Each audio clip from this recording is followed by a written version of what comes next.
Ya, Shalom, Bapak Ibu yang dikasih Tuhan. Shalom. Ya, selamat malam, Bapak Halo, Ibu selamat yang di malam. dalam Zoom meeting malam hari ini, dan juga teman-teman yang dengan setia mengikuti dan mendengarkannya lewat live streaming melalui YouTube. Selamat malam. Senang sekali saya berjumpa dengan Bapak Ibu, saudara semua, dimanapun Bapak Ibu berada saat ini. Di tempat Bapak Ibu bertugas atau di mana saja. Saya percaya itu tidak akan mengurangi berkat, dan saya percaya kita semua akan diberkati malam hari ini. Kiranya damai sejahtera dan sukacita dari Allah Bapa, Tuhan Yesus, dan Roh Kudus senantiasa beserta dengan Bapak Ibu sekarang dan sampai selama-lamanya. Bapak Ibu, saya percaya malam hari ini secara khusus kita boleh menikmati bersama-sama kebenaran firman Tuhan yang akan saya sampaikan. Biarlah apa yang saya sampaikan ini boleh membuat iman kita semakin hari semakin bertumbuh di dalam pengenalan kita akan Tuhan. Dan kita pun, roh kita pun semakin hari semakin dihidupkan lagi. Sehingga ketika roh kita hidup, kita akhirnya memiliki kuasa, memiliki power, memiliki dominion untuk kita bisa semakin hari hidup semakin kudus di hadapan Tuhan. Nah, Bapak Ibu, malam hari ini kita akan kembali merenungkan bagian-bagian firman Tuhan tentang arti kehadiran Tuhan, bagian yang ke-170. Dan Bapak Ibu bisa kembali mendengarkan bagian-bagian firman Tuhan yang sudah saya sampaikan melalui link YouTube yang sudah Pak Hen share lewat WhatsApp Discipleship Cell Group wilayah Barat dan wilayah Timur, dan juga melalui link channel YouTube Stefanus Lewijaya. Oke, Bapak Ibu, malam hari ini kita akan kembali membahas dan merenungkan bagian-bagian firman Tuhan tentang arti kehadiran Tuhan bagian ke-170. Dan malam hari ini saya beri tema Roh Kudus yang berdiam bagian yang ke-11. Bapak Ibu siap terima firman Tuhan malam hari ini? Berapa yang merindukan firman Tuhan malam hari ini? Boleh katakan amin dan lambaikan tangan buat Tuhan. Haleluya. Nah, Bapak Ibu, malam hari ini kita akan melanjutkan belajar tentang Roh Kudus yang adalah jaminan. Tentang Roh Kudus ini lebih dalam lagi. Tentang Roh Kudus yang dimenterai di dalam diri kita. Tentang Roh Kudus yang adalah jaminan. Tentang Roh Kudus ini lebih dalam lagi. Dan ini penting untuk Bapak Ibu ketahui. Ini penting untuk Bapak Ibu mengerti. Ini penting untuk Bapak Ibu pahami. Bapak Ibu, di dalam renungan yang sudah saya sampaikan 2 minggu yang lalu, manusia yang mati rohaninya atau mengalami kematian rohani, ini masih memiliki kesempatan dan masih memiliki jalan untuk kemudian rohnya yang mati itu dihidupkan. Tetapi kalau sampai tidak dapat, maka manusia itu pasti binasa. Nah, Bapak Ibu, ayatnya terdapat di dalam Injil Yohanes pasal 6 ayat 63. Bapak Ibu nanti bisa baca lagi. Kemudian di bagian lain dikatakan, barang siapa makan dagingku dan minum darahku, kamu tidak akan mati. Dan aku akan membangkitkan dia pada akhir zaman. Wow, luar biasa Bapak Ibu. Bapak Ibu, nanti Bapak Ibu boleh baca ya di dalam Yohanes pasal 6 ayat 48 sampai ke 58. Nah, Bapak Ibu perhatikan. Di ayat yang ke-54, di situ dikatakan, barang siapa makan dagingku dan minum darahku, ia mempunyai hidup yang kekal, dan aku akan membangkitkan dia pada akhir zaman. Jadi Bapak Ibu, yang akan dibangkitkan pada akhir zaman itu siapa? Itu adalah orang yang makan dagingnya dan minum darahnya. Nah, Bapak Ibu, apa yang dikatakan oleh Yesus ini di dalam ayat yang ke-54 dan ayat yang ke-55, Injil Yohanes pasal 6 ayat 54 dan 55 dan seterusnya. Nah, kalau Bapak Ibu nanti baca, oleh murid-muridnya dikatakan ini adalah perkataan-perkataan yang keras. Dan Yesus mengetahui isi hati mereka. Sehingga di ayat yang ke-61, nah Bapak Ibu, Injil Yohanes pasal 6 ayat 61 dikatakan, mari Bapak Ibu kita akan membacanya. Injil Yohanes pasal 6 ayat 61 mengatakan, ya, Yesus yang di dalam hatinya tahu bahwa murid-muridnya bersungut-sungut tentang hal itu, berkata kepada mereka, adakah perkataan itu menggoncangkan imanmu? Bapak Ibu, firman Tuhan mengatakan apa? Adakah perkataan itu menggoncangkan imanmu? Adakah imanmu goncang? Sampai-sampai Yesus menambahkan satu keadaan lain kepada murid-muridnya. Mari Bapak Ibu kita lanjut. Di dalam Injil Yohanes pasal 6 ayat 62. Injil Yohanes pasal 6 ayat 62. Ya. Di situ dikatakan, dan bagaimanakah jika kamu melihat anak manusia naik ke tempat di mana ia sebelumnya berada? Bapak Ibu perhatikan. Pernyataan yang Yesus yang kedua ini, dan bagaimanakah jika kamu melihat anak manusia naik ke tempat di mana ia sebelumnya berada? Ini yang sebenarnya adalah pernyataan yang mereka tolak. Dan Yesus terang-terangan mengatakan kepada mereka, dan bagaimanakah jika kamu melihat anak manusia naik ke tempat di mana ia sebelumnya berada? Di sini Yesus mengatakan kepada mereka bahwa dialah yang turun dari sorga dan ia akan kembali ke sorga.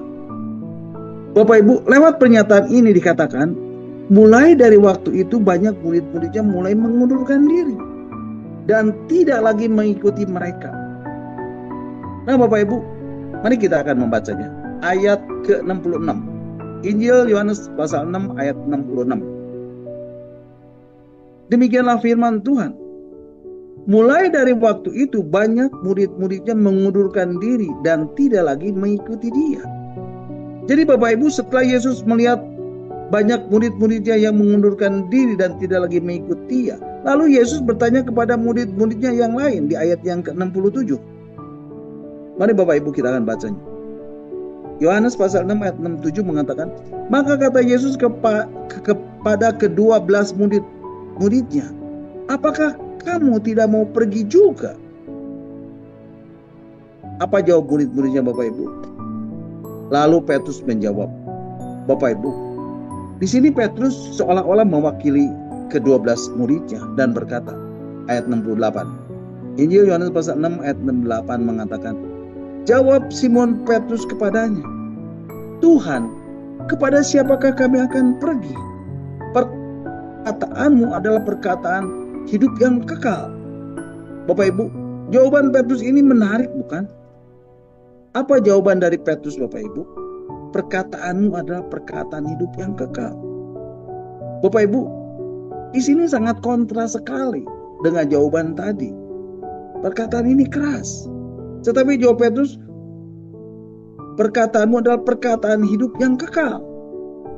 Bahkan di ayat ke-68 dikatakan, dan kami telah percaya dan tahu bahwa engkau adalah yang kudus dari Allah. Mari Bapak Ibu kita akan baca. Ya, Injil Yohanes 6 ayat 68 mengatakan, dan kami telah percaya dan tahu bahwa engkau adalah yang kudus dari Allah. Nah Bapak Ibu perhatikan, tiba-tiba Petrus merespon dengan jawaban yang paradoks. Tuhan, kepada siapakah kami akan pergi? Perkataanmu adalah perkataan hidup yang kekal. Dan kami telah percaya dan tahu bahwa engkau adalah yang kudus dari Allah. Wow, luar biasa bukan? Bapak Ibu, kalau Bapak Ibu perhatikan,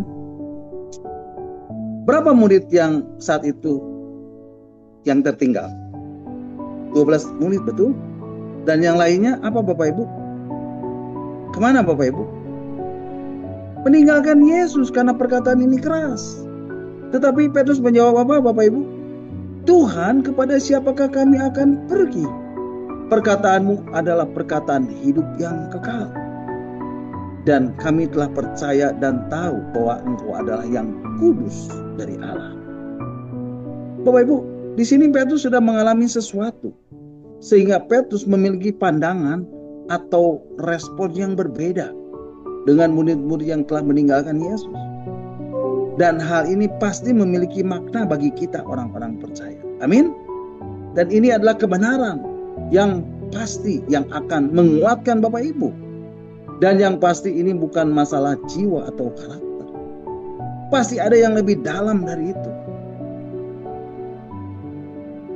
yang menggerakkan jiwa dan karakternya. Bapak Ibu, ketika Yesus berkata, makan dagingku dan minum darah, di dalamnya itu ada hidup yang kekal. Dan dikatakan, aku akan membangkitkannya pada akhir zaman. Ini berarti keadaan manusia itu mati. Seperti 2 minggu yang lalu saya pernah bahas di dalam kitab Kejadian pasal 3 ayat 3 sampai 4. Jadi sejak manusia makan buah pohon yang ada di tengah-tengah taman itu, yaitu pohon pengetahuan yang baik dan yang jahat, mereka mati. Nah, mengenai mati ini Bapak Ibu, saya sudah jelaskan dan uraikan 2 minggu yang lalu. Bapak Ibu masih ingat? Manusia mengalami mati secara fisik atau kematian jasmani. Dan manusia mengalami mati secara rohania atau kematian rohania. Nah, mati secara rohani ini itu akan berujung kepada kematian kekal. Yang menarik di sini adalah kematian secara rohani ini memiliki kesempatan untuk mendapat jalan keluar atau memiliki kesempatan mendapatkan solusi, maka dia akan dibangkitkan. Inilah yang disebut kebangkitan pertama. Dan orang yang mengalami kebangkitan pertama, dia akan luput dari kematian kedua. Kematian kedua itu apa Bapak Ibu? Lautan api. Oke, Bapak Ibu, saya ulang ya. Jadi ketika Adam jatuh ke dalam dosa, dia mati. Pertama mati secara fisik atau jasmani, juga mati secara rohania.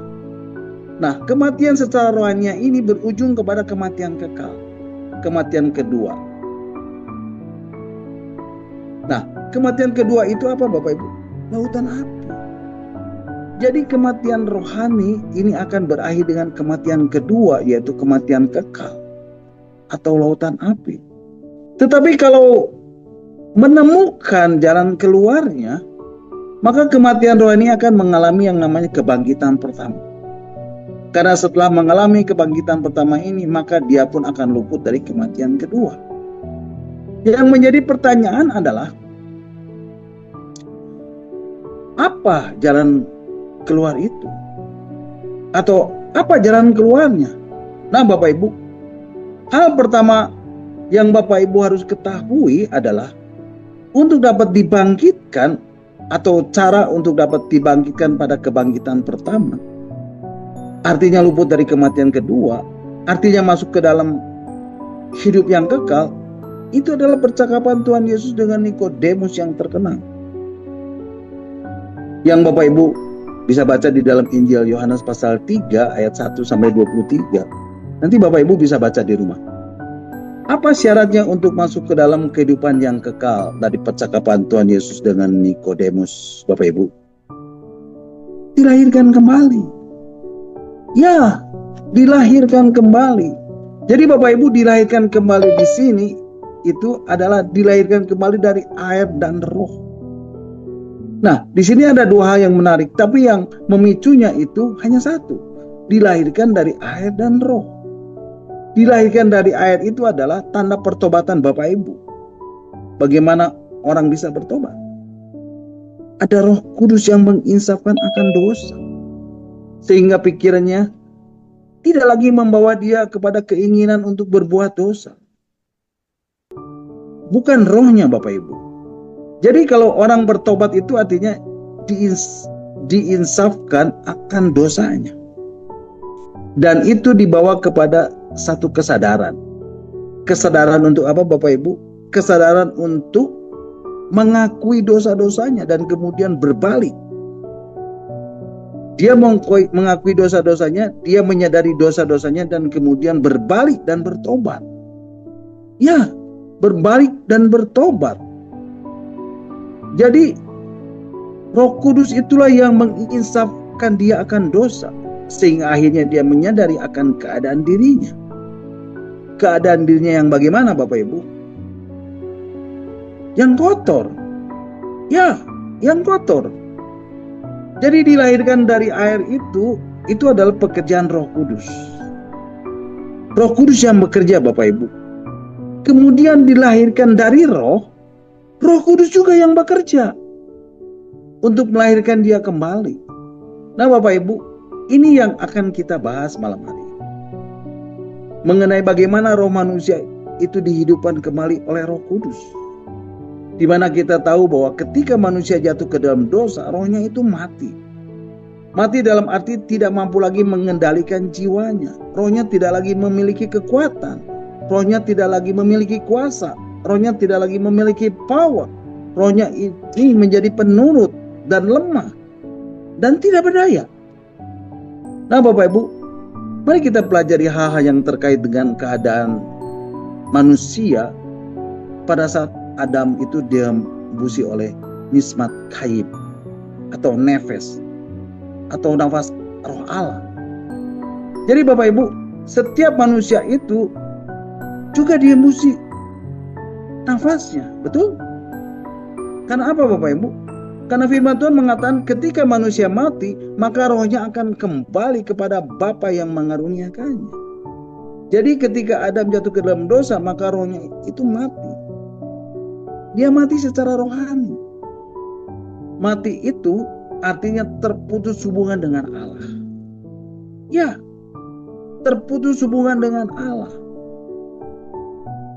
Karena Adam jatuh ke dalam dosa, dan dosa itulah yang membuka mata Adam terhadap realitas. Pada saat Adam belum jatuh ke dalam dosa, tidak tahu kefanaan itu. Fana di sini artinya tidak punya nilai. Dia tidak mengerti bahwa dia telanjang. Dia tidak mengerti akan nafsu. Tidak mengerti nafsu jahat. Maksudnya tidak mengerti kematian. Tapi dosa yang membuka matanya dengan melihat realitas. Nah, apa realitas dari Adam sebelum nismat Khaim atau nefes atau roh nafas Allah dihembuskan kepada Adam? Debu. Realitasnya adalah debu. Debu yang fana. Itulah Adam, Bapak Ibu. Sementara Allah yang adalah roh, dan Allah itu ketika di Taman Eden pasti berinteraksi dengan Adam di dalam roh. Makanya di dalam Injil Yohanes pasal 4 dikatakan barang siapa menyembahnya harus menyembahnya di dalam roh. Roh di sini huruf kecil, artinya di dalam roh manusia. Jadi kualitas roh Adam sebagai ciptaan Allah sebelum berdosa itu adalah kualitas di mana ada persekutuan atau ada hubungan atau ada relasi yang bergaul, yang dinamikanya bergaul karib. Bapak Ibu bisa lihat dari dinamika di Taman Eden, Allah bercakap-cakap, berjalan-jalan bersama di dalam taman dengan Adam. Bapak Ibu lihat itu, ada persekutuan yang intim di dalam roh. Karena Allah itu roh. Nah, ini menarik. Karena rohnya Adam tidak lagi memiliki kekuatan, tidak lagi memiliki kuasa, tidak lagi memiliki power. Artinya rohnya tidak dapat lagi menangkap apa yang roh Allah kehendaki, atau tidak lagi bersesuaian, atau tidak lagi seirama dengan roh Allah. Jadi ketika ia jatuh ke dalam dosa, hubungan ini menjadi terganggu. Terganggu di dalam apa, Bapak Ibu? Di dalam rohnya. Bapak Ibu, mengenai terganggu atau terpisah ini, Bapak Ibu sering dengar kata-kata ini, bukan? Tetapi yang saya mau bahas di sini ada terganggu atau terpisah karena apa? Karena rohnya ada mati. Ya, dalam tanda kutip, rohnya tidak lagi memiliki kekuatan, tidak lagi memiliki kuasa, tidak lagi memiliki power. rohnya menjadi tidak peka. Tidak peka untuk membedakan kehendak Allah, untuk sesuai dengan roh Allah, untuk seirama dengan roh Allah. Nah, untuk itu harus ada jalan keluar. Harus ada solusi supaya manusia ini dan Allah dapat bersekutu lagi, atau ada dalam pergaulan, atau ada dalam hubungan intim dan bergaul karib dan akrab. Bagaimana caranya? Jalan keluarnya adalah harus ada kasih karunia. Iya, kasih karunia. Jadi pintu masuknya adalah kasih karunia, yaitu Allah yang berinisiatif. Ya, Allah yang adalah kasih itu berinisiatif. Untuk apa? Untuk mengekspresikan kasihnya. Dan ekspresi kasih yang terbesar itu adalah pengorbanan, yaitu pengorbanan anak yang tunggal, yaitu Yesus Kristus. Nah, pengorbanan Yesus ini apa hubungannya dengan roh yang tadi terputus itu? Nah, Bapak Ibu, roh Yesus, roh yang ada di dalam Yesus itu Roh Kudus dari Allah. Roh yang berinteraksi dengan persekutuan yang intim dan akrab dengan Allah. Jadi ketika Yesus diutus ke dunia dan menjadi korban penebusan, itu roh Allah yang ada di dalamnya, itu adalah roh Allah yang adalah roh yang kekal. Apa arti kekal itu, Bapak Ibu? Artinya Dia yang menciptakan baik yang kelihatan maupun yang tidak kelihatan, baik yang roh maupun yang fisik. Jadi ada makhluk yang Allah ciptakan yang namanya makhluk roh. Bapak Ibu, malaikat-malaikat itu adalah makhluk roh. Serafin, kerubin, itu makhluk roh. Dan roh yang kekal ini ada di dalam diri Yesus. Tetapi ada di dalam Yesus secara jasmania, mirip seperti Adam. Jadi yang menarik di sini, Bapak Ibu, itu ada substitusi, ada penggantian dari Adam pertama dan Yesus Kristus sebagai Adam yang terakhir. Jadi Yesuslah Adam yang terakhir itu, yang adalah roh yang menghidupkan. Jadi roh yang sudah tidak lagi memiliki kekuatan, sudah tidak lagi memiliki kuasa, sudah tidak lagi memiliki power, sudah tidak peka untuk seirama dengan roh Allah, sehingga tidak dapat bersekutu dengan intim dan akrab dengan Allah, yang adalah roh yang kekal itu, kemudian hadir di dalam manusia Yesus. Jadi Allah yang adalah roh yang kekal ini datang ke dalam dunia dan menjadi daging, menjadi manusia, yaitu di dalam apa? Di dalam manusia Yesus Kristus. Agar dengan penebusan, dengan korban kematian Kristus dalam keadaan daging, dapat membawa manusia yang telah jatuh ke dalam dosa dapat kembali memiliki hubungan, dapat kembali memiliki persekutuan dengan Bapa yang adalah roh.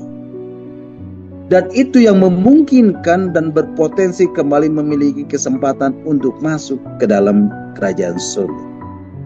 Sebenarnya tidak langsung masuk kerajaan surga. Ada yang murtad, ada yang mundur, ada yang tergoncang, ada yang imannya kandas, ada yang menyeleweng, ada yang menolak. Pasti ada. Ya, pasti ada. Pasti ada. Jadi roh yang ada di dalam Adam pertama yang sudah tidak lagi memiliki kekuatan, yang sudah tidak lagi memiliki kuasa, yang sudah tidak lagi memiliki power, itu kembali bisa dihidupkan. Dan itu melalui siapa? Melalui Allah sendiri, yaitu dengan roh kekalnya. Dan itu datang ke dunia di dalam daging, yaitu di dalam manusia Yesus.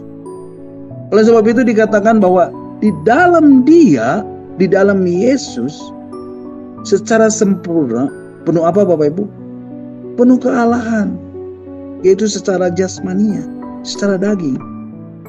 Roh Allah itu ada di dalam Kristus supaya Dia bisa membawa manusia menjadi tidak binasa, melainkan semua orang bertobat dan berbalik. Dan tidak ada yang masuk ke dalam kerajaan maut. Tidak ada yang masuk ke dalam kematian kedua dan tinggal bersama-sama dengan iblis dan para malaikatnya di dalam lautan api. Nah, Bapak Ibu, yang menjadi pertanyaan adalah mengapa atau untuk apa kita perlu membandingkan antara Adam pertama dengan Adam terakhir?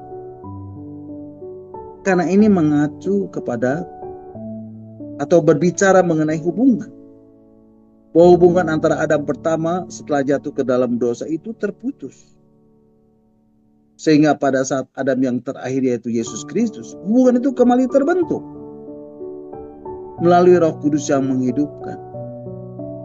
Jadi bukan maksudnya roh Yesus itu sederajat atau sama dengan roh Adam, bukan. Atau sama dengan roh-roh lain yang diciptakan Allah. Tapi ini kaitannya dengan hubungan. Ada relasi. Sehingga melalui Adam yang terakhir ini, hubungan itu kembali terbentuk. Adam yang terakhir yang adalah roh yang menghidupkan. Jadi Yesus Kristus adalah Adam terakhir.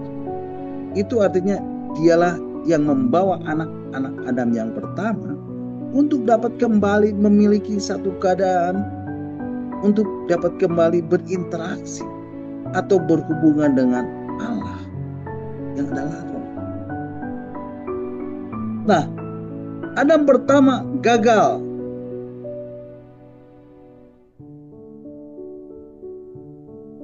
Saat dicobai. Kalau Bapak Ibu perhatikan, Adam pertama gagal pada saat dicobain. Dan menjadi takluk kepada kefanaan. Sehingga menemukan kematian. Betul? Itu secara jasmani dan rohani. Bahkan semua umat manusia, karena satu orang berdosa, maka dosa menjalar ke seluruh umat manusia. Jadi semua umat manusia akhirnya apa Bapak Ibu? Mengalami kekalahan atau memiliki titik-titik lemah terhadap pencobaan iblis. Dan bisa takluk pada pencobaan-pencobaan iblis. Kecuali kalau ada jalan keluar, yaitu Yesus yang menang dalam pencobaan. Di dalam Injil Matius pasal yang keempat ayat 1 sampai 11 dikatakan Yesus menang dalam pencobaan di padang gurun. Dia memiliki kualitas dan kuasa yang di dalamnya ada roh Allah yang kekal. Nah, ini yang akan kita pelajari. Bagaimana ini dapat terjadi sehingga pencobaan yang dialami Yesus itu tidak menaklukkannya kepada iblis. Semua ini Bapak Ibu menjadi penting ketika Yesus menang atas kematian. Dan ini menjadi berita sukacita atau Injil kabar baik kepada dunia bahwa upah dosa adalah maut, di mana manusia mati secara roh itu dapat dibangkitkan kembali atau dihidupkan kembali. Sehingga kalau kita baca di dalam Injil Yohanes pasal 6 ayat 54 tadi, barang siapa makan dagingku dan minum darah, ia mempunyai hidup yang kekal. Itu tuh benar. Kita yang sudah mati secara roh dapat dibangkitkan kembali atau dihidupkan kembali.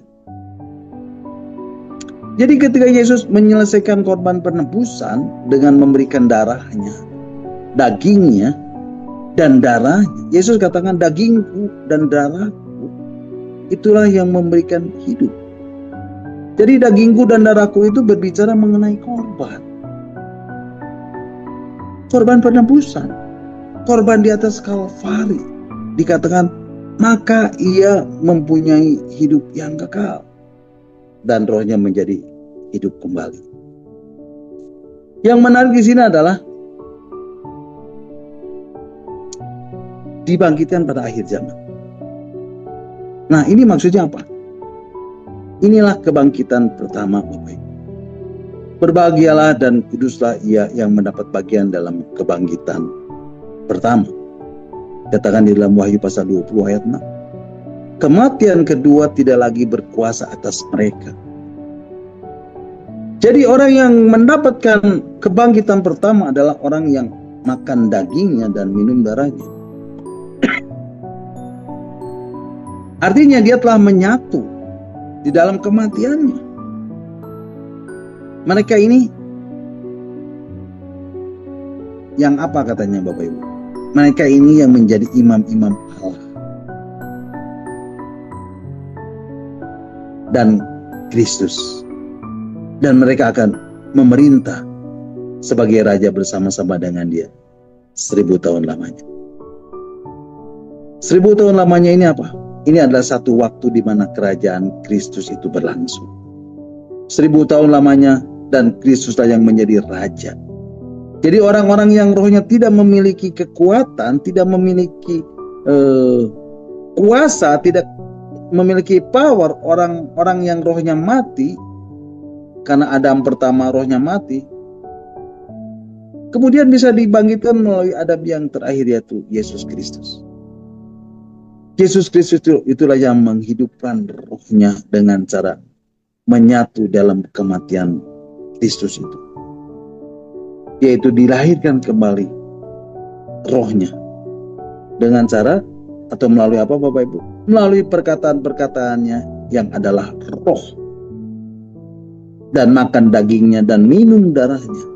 Itulah yang mempunyai hidup yang kekal dan yang akan dibangkitkan pada akhir zaman. Itulah maksud kebangkitan pertama. Dan orang-orang itu akan menjadi imam-imam dan memerintah sebagai raja bersama-sama dengan dia di dalam kerajaan Kristus. Bahkan Bapak Ibu, kalau Bapak Ibu masih ingat di dalam kitab Wahyu dikatakan apa Bapak Ibu? Menghakimi di atas tahta. Firman Tuhan mengatakan, aku melihat orang-orang yang duduk menghakimi. Wahyu pasal 20 ayat 4. Jadi roh yang tadi dihidupkan kembali itu akhirnya memiliki kuasa, memiliki power, memiliki dominion, memiliki kekuatan. Bapak Ibu masih ingat Adam pertama, Allah berkata, engkau berkuasa atas seluruh taman ini.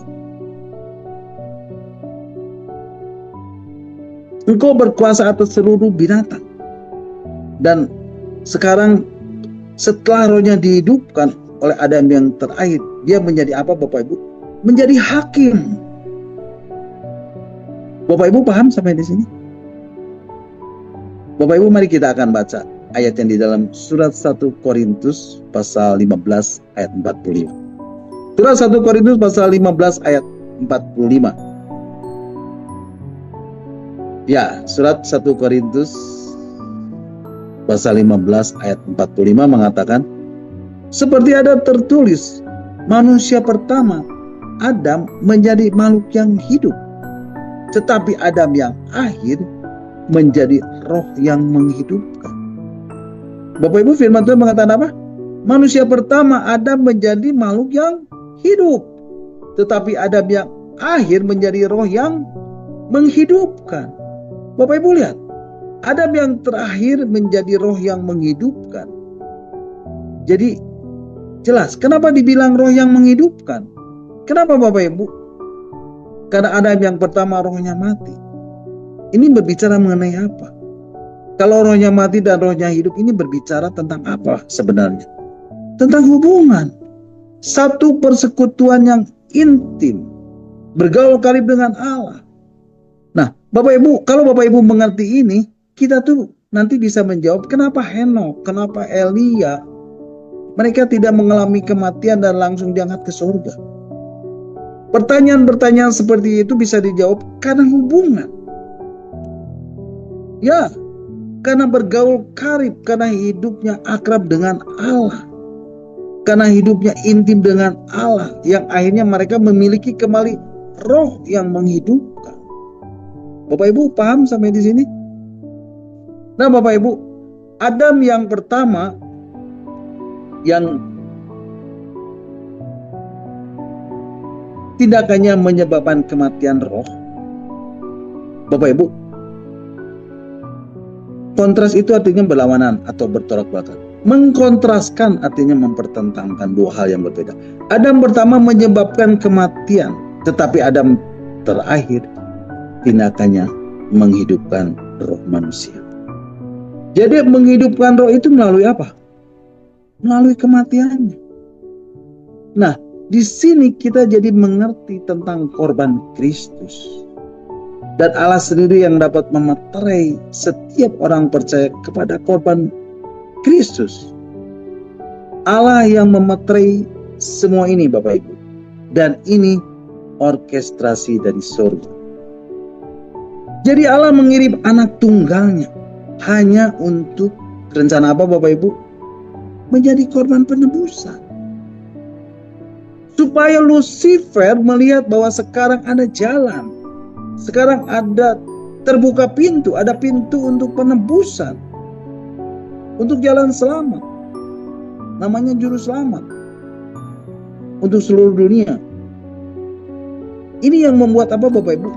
Pengorbanan Kristus itu menghidupkan roh manusia kembali. Dia menghidupkan roh manusia. Tetapi Bapak Ibu, itu yang harus mengalami pembaharuan. Untuk kita bisa masuk ke dalam hidup yang kekal. Nah Bapak Ibu, firman Tuhan mengatakan manusia pertama Adam menjadi makhluk yang hidup. Dan Tuhan memberikan otoritas untuk apa Bapak Ibu? Untuk beranak cucu. Menurunkan sifat-sifatnya. Sifat dan tubuh yang berdaging seperti dia. Tidak ada yang lain. Jadi akibat Adam jatuh ke dalam dosa, kodrat dosa yang ada di dalam daging, hukum dosa dan hukum maut yang ada di dalam tubuhnya itu juga menjalar ke setiap manusia yang adalah keturunannya. Tetapi Adam yang terakhir yaitu Yesus Kristus menjadi roh yang menghidupkan. Dia adalah kebangkitan dan hidup kita. Dia memiliki hidup dalam dirinya dan menghidupkan siapa yang dikehendakinya. Jadi ketika kita bilang dihidupkan, relevansinya sederhana adalah nanti kita dibangkitkan di akhir zaman.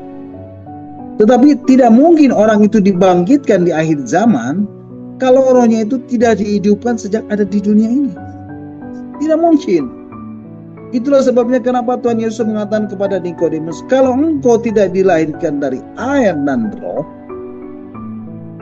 tidak dihidupkan kembali rohnya, tidak mungkin masuk ke dalam kerajaan Allah. Karena ketika rohnya itu hidup, maka dia akan dapat terus diperlengkapi. Dia akan memiliki kesempatan, dia akan memiliki kuasa, exousia, dia akan memiliki hak istimewa untuk kemudian dibawa, dipimpin, dituntun, dididik, bahkan sampai-sampai dikatakan memakai kata ago. Kata ago itu artinya dipandu atau dikendalikan, to lead and lay. Supaya apa Bapak Ibu? Supaya kita bisa dididik dan diajar untuk menjadi huios. Bapak Ibu, status anak Allah di sini adalah huios, artinya anak yang sedang dididik. Anak yang sedang diajar. Sampai satu saat dia menjadi teknon. Menjadi anak Allah. Menjadi anak Allah yang dididik sampai kepada telios. Jadi rohnya itu harus terus dihidupkan. Jadi Adam terakhir menjadi roh yang menghidupkan. Kenapa? Karena ia adalah kebangkitan dan hidup. Bapak Ibu, hidup di sini artinya roh. Dan ini yang penting Bapak Ibu. Karena Allah adalah roh. Jadi harus apa? Menyembah atau datang berkomunikasi dengannya di dalam roh. Mari Bapak Ibu kita akan baca Injil Yohanes pasal yang ke-11 ayat 25. Injil Yohanes pasal 11 ayat yang ke-25. Firman Tuhan mengatakan, jawab Yesus, akulah kebangkitan dan hidup. Barang siapa percaya kepadaku, ia akan hidup walaupun ia sudah mati. Bapak Ibu, firman Tuhan mengatakan apa? Akulah kebangkitan dan hidup. Barang siapa percaya kepadaku, ia akan hidup walaupun ia sudah mati. Jadi Bapak Ibu, sekalipun dia sudah mati, dia bisa hidup. Kemudian Injil Yohanes pasal 5 ayat 21. Mari Bapak Ibu kita akan membacanya. Injil Yohanes pasal 5 ayat 21. Ya, cepat saja. Injil Yohanes pasal 5 ayat 21 mengatakan, sebab sama seperti Bapa membangkitkan orang-orang mati dan menghidupkannya, demikian juga Anak menghidupkan barang siapa yang dikehendakinya. Bapak Ibu menarik bukan? Bapa membangkitkan orang-orang mati dan menghidupkannya, demikian juga Anak. Nah, jadi Bapak Ibu berbicara Bapa itu kerajaan Bapa, tetapi berbicara Anak itu kerajaan Anak. Kemudian dikatakan apa Bapak Ibu? Demikian juga Anak menghidupkan barang siapa yang dikehendakinya. Jadi Adam terakhir yaitu Yesus itu adalah roh yang menghidupkan, dan di dalamnya ada kerajaannya. Selanjutnya Bapak Ibu perhatikan, manusia pertama yang berada di bumi ini diciptakan dari debu tanah dan bersifat tanah, bersifat jasmania. Dan tempatnya itu memang di sini, di bumi ini, betul?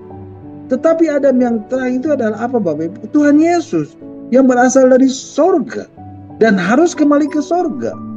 Ia yang telah turun dari sorga dan memberikan hidup kepada dunia, ia juga yang ada di sorga pada waktu yang sama. Dan ini menarik Bapak Ibu. Jadi jika Adam pertama dapat menurunkan kepada kita tubuh jasmani dan berdaging, tidak dapatkah Adam yang kedua, Adam yang terakhir menjadikan tubuh ini menjadi tubuh rohania? Jawabannya pasti bisa. Karena apa Bapak Ibu? Karena Adam yang terakhir itu di dalamnya ada hidup. Dan dia memberikan hidup kepada dunia. Dialah yang turun dari surga dan dia akan kembali ke surga. Nanti Bapak Ibu kita akan baca. Di dalam Injil Yohanes pasal yang ke-6 ayat yang ke-33. Injil Yohanes pasal 6 ayat 33 mengatakan, karena roti yang dari Allah ialah roti yang turun dari surga dan yang memberi hidup kepada dunia. Dan Tuhan Yesus bilang apa Bapak Ibu? Di ayat selanjutnya, ayat yang ke-35. Injil Yohanes pasal 6 ayat 35. Firman Tuhan mengatakan, kata Yesus kepada mereka, akulah roti hidup.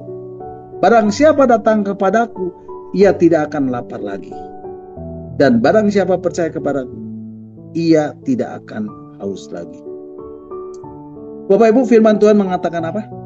Yesus bilang apa Bapak Ibu? Akulah roti hidup. Dan Yesus adalah roti dari Allah.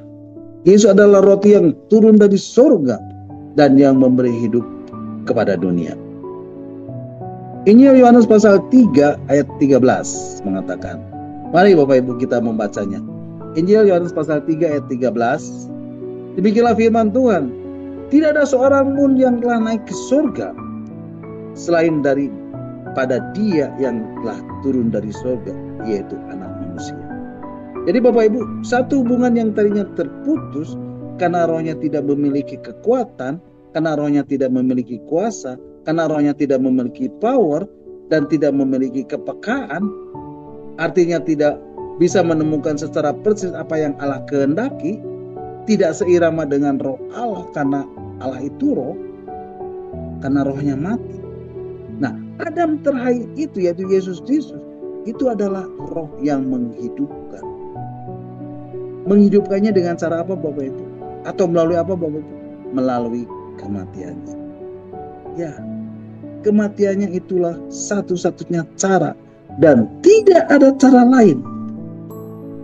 Kematiannya itu adalah yang menjadi cara, menjadi fasilitas, menjadi jalan untuk rohnya dihidupkan. Jadi ketika orang itu percaya, apa yang terjadi Bapak Ibu? Ketika kamu percaya, Efesus pasal 1 ayat 13, kamu dimeterai. Kenapa dimeterai? Atau karena apa? Karena kematian Yesus adalah roh yang menghidupkan. Sehingga kalau kita percaya kepada Dia, maka kamu dimeterai oleh Bapa dengan Roh Kudus. Dan Roh Kudus tinggal di dalam hidup orang tersebut. Nah, sejak saat itu Kolose 1 ayat 13 mengatakan apa? Bapak Ibu, mari kita akan baca. Kolose pasal 1 ayat 13. Firman Tuhan mengatakan, Ia telah melepaskan kita dari kuasa kegelapan dan memindahkan kita ke dalam kerajaan anaknya yang kekasih. Firman Tuhan mengatakan apa Bapak Ibu? Kita dipindahkan ke dalam kerajaan anaknya. Kita dipindahkan ke dalam kerajaan Kristus artinya. Jadi Bapak Ibu, orang yang telah dilepaskan dari belenggu kuasa kegelapan, ini pindah dan masuk ke dalam kerajaan Kristus. Dia sekarang sudah dilahirkan dari air, karena dia sudah bertobat. Dan sekarang dia harus dilahirkan dari roh. Dengan cara apa? Dengan cara Yesus membaptis dia. Artinya menenggelamkan dia di dalam penguasaan roh yang sudah dimeterai Allah dalam dirinya. Yaitu ditenggelamkan di dalam roh. Supaya apa? Supaya roh manusia itu sendiri yang harusnya berhubungan dengan Bapa. Di sini dia mulai diasuh, mulai didampingi. Karena dia itu Parakletos. Namanya pendamping. Dia didampingi supaya apa Bapak Ibu? Mulai ikut apa yang roh Allah inginkan, apa yang roh Allah kehendaki di dalam kerajaan Kristus itu. Dia mulai ditenggelamkan dalam penguasaan. Kemudian apa yang terjadi Bapak Ibu? Dia akan semakin rindu untuk memiliki hubungan, sehingga kapasitas dia menjadi semakin bertambah untuk memiliki hubungan yang lebih lagi dan lebih lagi. Kapasitas itu bertambah ketika dia menjaga hidupnya kudus, sehingga dia semakin dipenuhi dan semakin diperlengkapi dengan Roh Kudus. Nah, dengan perlengkapan ini, rohnya semakin kuat. Ini yang disebut dengan diperbaharui rohnya. Semakin rohnya diperbaharui, dia akan semakin dapat membedakan, semakin peka, semakin sensitif, semakin dapat memilah. Bagaimana caranya? Nah Bapak Ibu, saya mencoba mengurutkannya. Bagaimana dinamika pekerjaan Roh Kudus ini? Pertama, Bapa memeterai dan kita dipindahkan dari kuasa kegelapan ke dalam kerajaan Kristus. Kemudian Kristus membaptis dengan menenggelamkannya dalam penguasaannya. Kemudian kita mulai haus dan lapar akan firman, mulai rindu akan hubungan. Semakin kita rindu hubungan, maka kita akan semakin dikuduskan. Maka kita akan semakin menguduskan diri, sehingga kapasitasnya menjadi semakin besar. Dan semakin dipenuhi, semakin diperlengkapi, sampai rohnya dapat dipimpin dan seirama dengan roh yang hidup. Jadi semua ini adalah penebusan oleh Yesus Kristus. Kalau Bapak Ibu perhatikan, proses penebusan itu mirip. Ketika Adam terpisah, ketika Adam mengalami keterpisah dengan Allah dalam persekutuan rohaninya akibat dosa, dia terpisah. Tapi Bapak Ibu tahu nggak, Allah yang adalah roh itu mau datang ke dalam dunia melalui apa? Melalui firman-Nya, yaitu Yesus Kristus untuk menjadi manusia. Agar dalam keadaannya sebagai manusia itu, dia terpisah dari Allah. Oleh sebab itu kita sekarang boleh mengerti kata-kata yang disampaikan di atas kayu salib. Eli, Eli, lama sabachthani. Ya Allahku, ya Allahku, mengapa engkau meninggalkan aku? Dalam keterpisahan Yesus dengan Bapa, bukan karena dia melakukan dosa, sama seperti yang dilakukan Adam. Tetapi Yesus mati karena apa Bapak Ibu? Karena ketaatannya,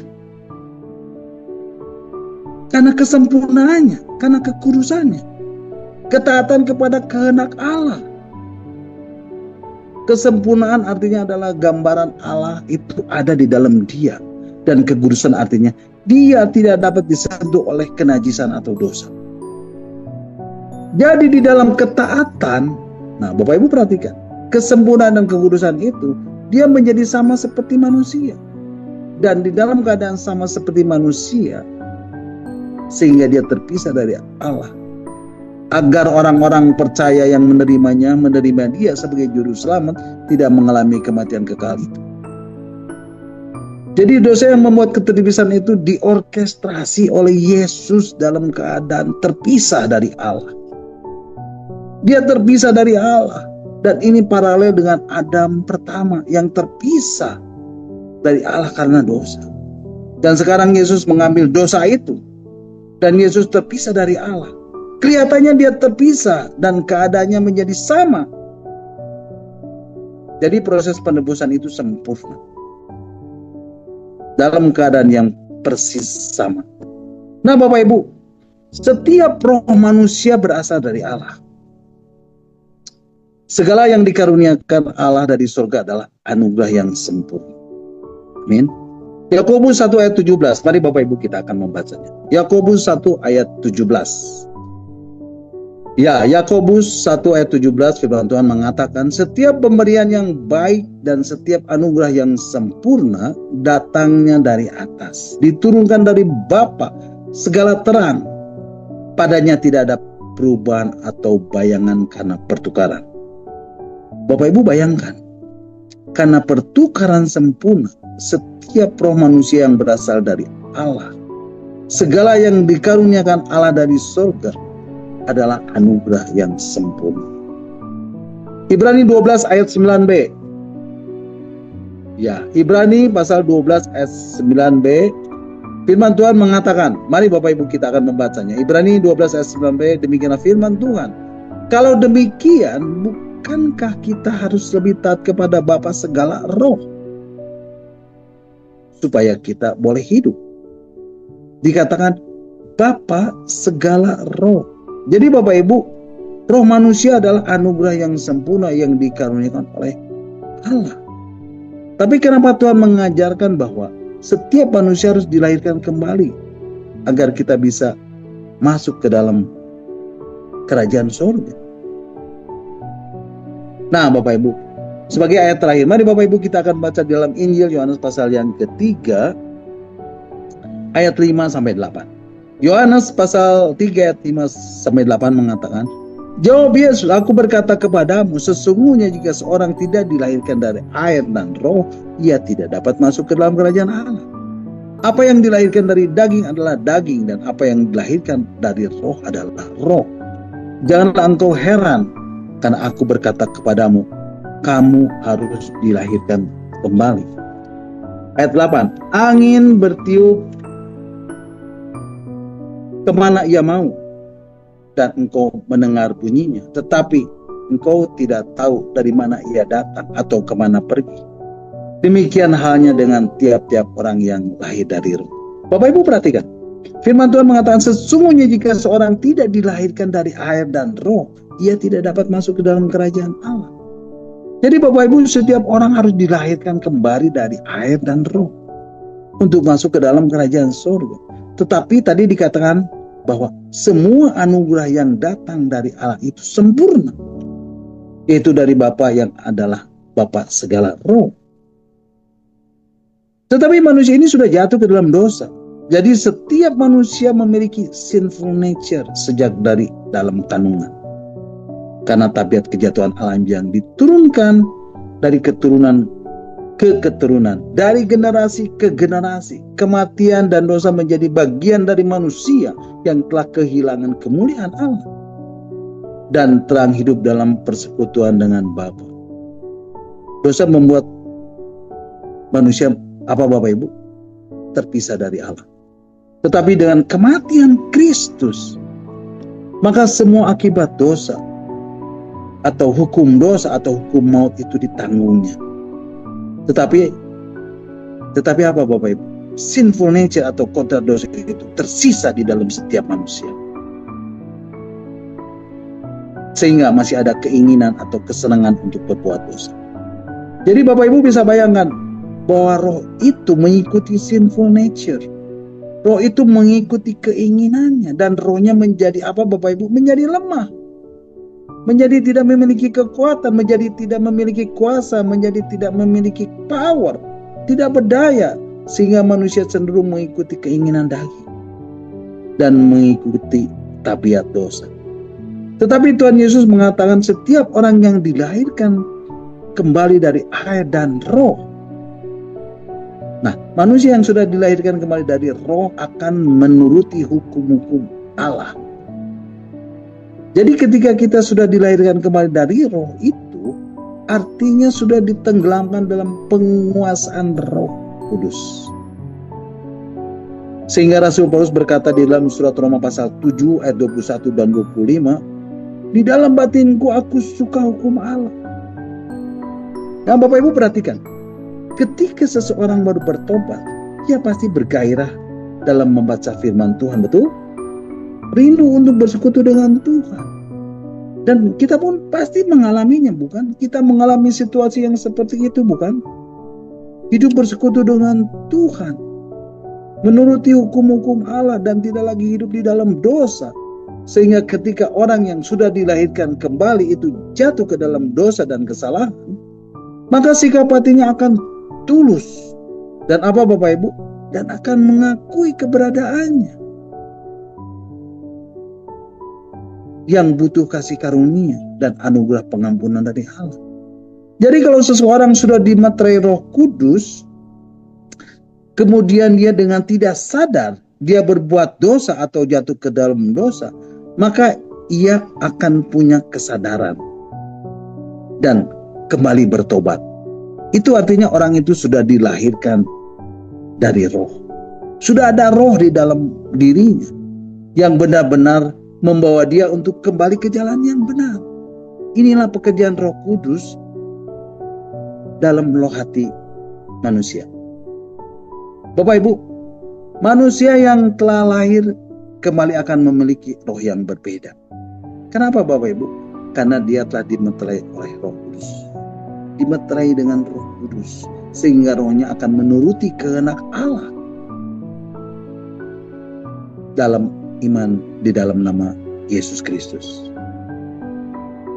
Ketika dia percaya kematian Yesus Kristus di dalam tubuhnya yang kudus. Dan ini menarik Bapak Ibu. Dikatakan kematian Kristus di dalam tubuh Kristus itu sendiri. Ini menarik Bapak Ibu. Sebab kematian adalah upah. Tetapi Yesus tidak berdosa. Sebab dia adalah firman yang adalah roh yang menghidupkan. Dan Bapa segala roh. Namun harus mengalami kematian. Jadi Yesus mati itu bukan karena upah dosa. Bukan. Tetapi Yesus mati supaya ada kehidupan. Dia mati supaya ada kehidupan. Dia mati supaya dia menjadi roh yang menghidupkan. Itu sebabnya kelahiran kembali roh manusia hanya bisa dilakukan dengan sempurna melalui korban tebusan yang berasal dari pihak Allah. Nah, Bapak Ibu, hubungan atau relasi dengan Allah yang tidak lagi peka dengan apa yang menjadi iramanya roh Allah, itu kembali bisa dihidupkan dengan cara Kristus yang menjadi korban. Dan setiap orang yang percaya kepada korban penebusan itu, maka dia akan dimeterai oleh Bapa dengan Roh Kudus. Sehingga materai Roh Kudus itu membawa orang masuk ke dalam kerajaan Kristus. Di dalam kerajaan Kristus, Roh Kudus ini, karena Yesus sendiri yang membaptis mereka dengan Roh Kudus, Roh Kudus inilah yang menghidupkan roh manusia. Oke? Jadi singkatnya begitu ya Bapak Ibu. Bapak Ibu paham sampai di sini? Bapak Ibu mengerti? Oke? Ya, sampai di sini dulu renungan kita malam hari ini ya. Dan kita akan bertemu lagi 2 minggu yang akan datang. Dan kita akan lanjutkan pembahasan tentang Roh Kudus yang menghidupkan ini. Amin. God bless you all. Bapak Ibu, sampai di sini dulu renungan kita malam hari ini. Saya percaya setiap firman Tuhan, setiap kebenaran firman ini, itu akan mengubah hidup Bapak Ibu, saudara dan saya. Dia adalah firman yang hidup, firman yang kuat, adalah firman yang tajam, yang menembus setiap dimensi kehidupan. Apapun, walaupun, bagaimanapun kehidupan Bapak Ibu, saudara dan saya. Percayalah, ketika Bapak Ibu, saudara dan saya mencari kerajaan Allah dan kebenaran, maka segalanya, semuanya akan ditambahkan kepada. Amin. God bless you all.